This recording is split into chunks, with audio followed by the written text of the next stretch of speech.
Happy Monday morning, foggers. Good morning to you guys, guys and girls.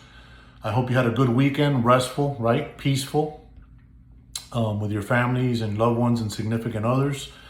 And thank you to everybody else who had to work, right? Fire, dispatch, police, corrections, people at the military base. We're grateful for allowing us the time to be free, doing the things we like to do, right? As free Americans that we are.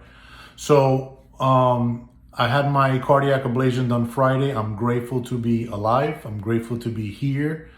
Gratitude is very important in my life. I think it should be very important in everybody's life.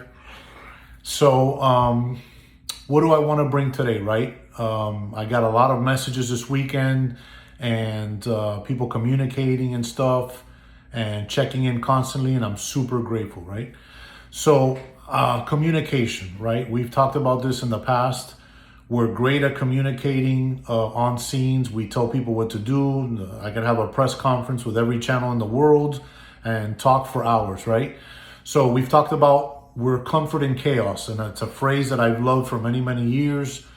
Once we go through the academy, we're taught all these things about how to serve, and we have training for everything, right? But we don't have the training that we need to communicate how we feel. Remember, like I said, we're comfortable in chaos, but you want to see an officer or first responder get a little bit like hot under the collar and uncomfortable, tell them to sit down and tell them how they feel. Ask them how they feel, right? And then things get really weird for them. So communication, right? We're able to communicate in our world of first responder and being a professional, but we're horrible in communicating how we feel, right? I see people walking around. I saw somebody the last couple of days and that zombie mode, right? To be honest with you, they look like shit, to be honest with you. And not criticizing them, how they look, aesthetically. We're talking about, they look beat up. They're younger than me. They look beat up. They've worked a shitload amount of hours, and there's nobody has taught them to look into balancing their life, right? That we need the yin and the yang, the whole harmony, however you want to look at it. So when you go through the academy, it's about serve, serve, serve, give, and nobody gives a shit. Nobody gives us nothing, right? They think that because they dangle the big pension and all that, but then mixed in with the signals about, oh, you're only going to live so many years when you retire, and that's pretty fucked up, and that's sad. So we need to communicate with ourselves. We need to communicate with our families and significant others. We need to be honest with ourselves, okay? This whole lack of communication and how we feel, and again, being in touch with your feelings and your emotions doesn't make you weak. It doesn't. I think it makes you stronger. You have to be able to articulate. First of all, you have to search yourself and see how you're feeling, right?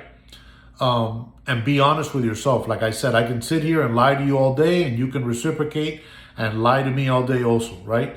But we know ourselves better than anybody else, right? Usually most of the times. But you need to search yourself and see how you're feeling and see what you're doing. We need to be taking a proactive response to trauma and addictions and suicide prevention, and not a reactive, okay? We can't sit back and wait for somebody to take care of us. Like I tell you, the sirens may come at work if you're in an altercation and you call for backup, but the sirens aren't coming in your life.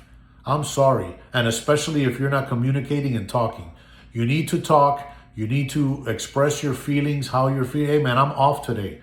Hey, I'm not with it today. Hey, today's not a good day to mess with me, right?